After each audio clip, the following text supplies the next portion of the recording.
दोस्तों आपका स्वागत है वर्ल्ड न्यूज़ हिंदी में। चाइना के साथ जब इंडिया का बॉर्डर क्लैश हुआ था, जिसमें हमारे देश के 20 जवान शहीद हुए थे, तब पूरे भारत में चाइना को लेकर काफ़ी ज़्यादा आक्रोश था।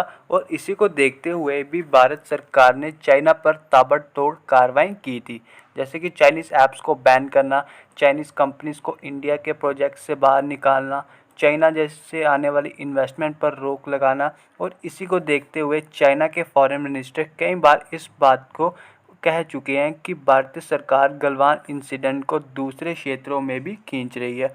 और इसी का जवाब देते हुए भारत के फॉरेन मिनिस्टर एस जयशंकर ने कहा था कि बॉर्डर पर हालात ख़राब होते देख और हमारे जवान जहां शहीद हो रहे हो और दूसरी तरफ हम चाइना के साथ न्यू ट्रेड डील साइन करें, ऐसा नहीं होगा। और भारतीय सरकार आज भी उसी बात पर कायम है। चाइना के प्रेसिडेंट शी जिनपिंग के लेटर के बाद भी इंडियन गवर्नमेंट ने चाइना गवर्नमेंट टू गवर्नमेंट आज भी कोई भी मदद स्वीकार नहीं की है।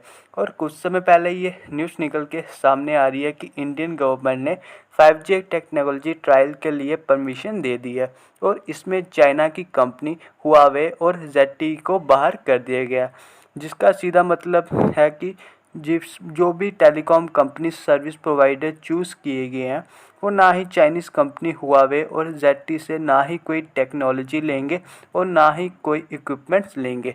तो हम बात करें हमारे टेलीकॉम सर्विस प्रोवाइडर की, जिसमें एयरटेल, वोडाफोन, आइडिया, MTNI, इन सभी कंपनियों ने टाई अप किया है इक्विपमेंट मैन्युफैक्चरर्स और टेक्नोलॉजी प्रोवाइडर्स बनाने वाली कंपनियों से, जिसमें एरिक्सन, नोकिया, सैमसंग का नाम है।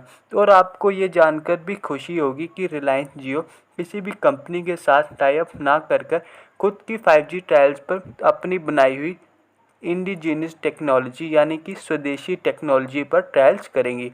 और ये ट्रायल्स पूरी तरह सफल हो जाता है तो इंडिया भी किसी और कंट्री पर निर्भर नहीं रहेगा और कुछ समय बाद हम भी चाइना की कंपनी हुआवे और ZTE की तरह ही रिलायंस जियो भी अपनी टेक्नोलॉजी दूसरे देशों में एक्सपोर्ट करेगा। और ये 5G ट्रायल 6 महीने तक चलेंगे। इसकी जानकारी डिपार्टमेंट ऑफ टेक्नोलॉजी ने दी है। तो इसमें 2 महीने का प्रोक्योरमेंट और इक्विपमेंट सेटिंग टाइम भी शामिल होगा। तो इसी के साथ सभी टेलीकॉम सर्विस प्रोवाइडर्स को रूरल एरिया के साथ साथ अर्बन एरियाज़ में भी ट्रायल्स कंडक्ट करने होंगे, जिसमें 5G टेक्नोलॉजी शहर के साथ साथ हर एक गांव तक भी पहुंचे।